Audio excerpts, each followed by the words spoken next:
Hello friends, welcome to my channel. இன்றைக்கி வீடியோவில் வந்து பெரண்டை வந்து எப்படி க்ளீன் பண்ணி ப்ராப்பராக எப்படி அதை கட் பண்ணி நம்ம சமைக்கலான்றதை பார்க்க போகிறோம். ஃபஸ்ட்டு இந்த வீடியோவில் வந்து அதை எப்படி க்ளீன் பண்ணுறதுன்றது உங்களுக்கு நான் காமிக்கிறேன். இப்போல்லாம் பெரண்டை பார்த்திங்கன்னா நிறைய பேர் வீடுகளில் வந்து வளர்க்க ஆரம்பிச்சிட்டாங்க. இது நிறைய கொடி மாதிரி வளர்ந்துருக்கும், அங்கங்கே வந்து இருக்கும். எனக்கு வந்து தெரிஞ்சவங்க ஒருத்தவங்க கொஞ்சமாக பெரண்டை வந்து கொடுத்தாங்க. ஃபஸ்ட்டு எனக்கு இது எப்படி க்ளீன் பண்ணோன்னு ஐடியா இல்லை, பட் நானும் நிறைய ரெஃபரன்சஸ் வந்து பார்த்தேன்.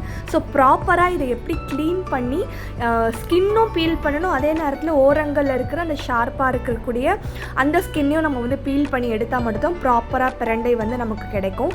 அண்ட் முக்கியமாக இதை க்ளீன் பண்ணுறதுக்கு முன்னாடி நம்ம கைகளில் வந்து ஏதாச்சும் ஒரு ஆயில், கேஸ்டர் ஆயிலோ தேங்காய் எண்ணெயோ நல்லா தடவிக்கிட்டு நம்ம வந்து அதை உரிக்க ஆரம்பித்தோன்னா கை வந்து அரிப்பு எடுக்காது அப்படின்னு சொல்லுவாங்க. ஏன்னா நான் ஸ்டார்டிங்கில் ஒரு 2-3 பீஸ் கட் பண்ணும்போது லைட்டாக என் கை வந்து அரிச்சுது.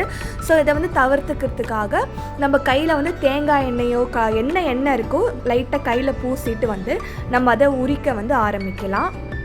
நல்லா ஷார்ப்பான ஒரு நைஃப் எடுத்துக்கோங்க. பெரண்டை லீவ்ஸ் வந்து இந்த மாதிரி இருக்கும். ஸோ ஒரு பார்ட்டாக நம்ம அப்படியே கையால் பிச்சு எடுத்துட்டு 4 பக்கம் ஷார்ப்பாக நீட்டிகிட்டு இருக்க அந்த ஸ்கின்னை வந்து நம்ம பீல் பண்ணி விடணும். ஸோ இந்த மாதிரி தான் பண்ணணும். ஜஸ்ட்டு ஒவ்வொரு வாட்டி அதை அப்படியே கீறி நம்ம எடுத்தோம்னா சென்டரில் இருக்கக்கூடிய அந்த ஃப்ளஷ் மாதிரியான பகுதி வந்து நமக்கு கிடச்சிரும்.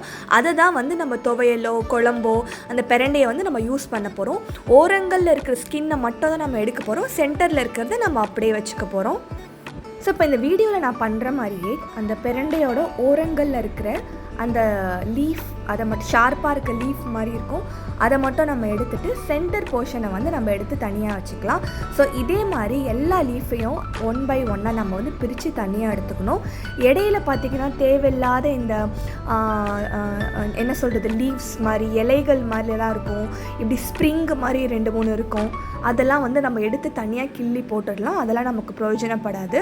இந்த மாதிரி செக்மெண்ட்டாக இருக்கும், பார்ட் பை பார்ட்டாக நம்ம பிச்சு 1 by 1 எடுத்தாலே அது அழகாக வந்துடும். இன்பிட்வீனில் கை கொஞ்சம் அரிக்கும். அப்பப்போ மட்டும் நம்ம தேங்காய் எண்ணெய் ஏதாவது தடவி கடன்னு நம்ம வந்து பிச்சு எடுத்துடலாம். இதை க்ளீன் பண்ணிகிட்டு இருக்கும் போதே இதோட பெனிஃபிட்ஸையும் உங்களுக்கு நான் சொல்லிடுறேன். இந்த பெரண்டை சாப்பிட்றதுனால உடம்புக்கு வந்து அவ்வளோ பெனிஃபிட்ஸ் நமக்கு வந்து ஏற்படும். யாருக்கெல்லாம் டைஜஷன் ப்ராப்ளம் இருக்கோ, சாப்பிட்டது வந்து சீக்கிரமாக எனக்கு செரிமானம் ஆகலை, ரொம்ப நேரம் வந்து சாப்பிட்டதே எனக்கு ஹெவியாக இருக்க மாதிரி இருக்குது, ஈவன் தோ நான் ரொம்ப கம்மியான ஃபுட்டு சாப்பிட்டாலும் எனக்கு ஒரு ஹெவினஸ் இருக்குது, ப்ளோட்டிங்காக இருக்குது, இன்டைஜஷனாக இருக்குதுன்னு ஃபீல் பண்ணுறவங்களாம் இந்த பெரண்டை சாப்பிட்டா ரொம்பவே அதுக்கு ரொம்ப ஹெல்ப்ஃபுல்லாக இருக்கும் அப்படின்னு சொல்கிறாங்க.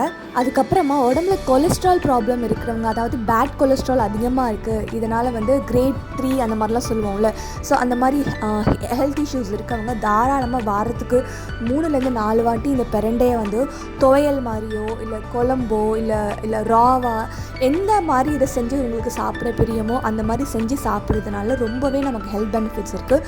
முக்கியமாக இந்த டைஜஷன் ப்ராப்ளம்க்கு இது ரொம்பவே நல்லா கேட்கும்.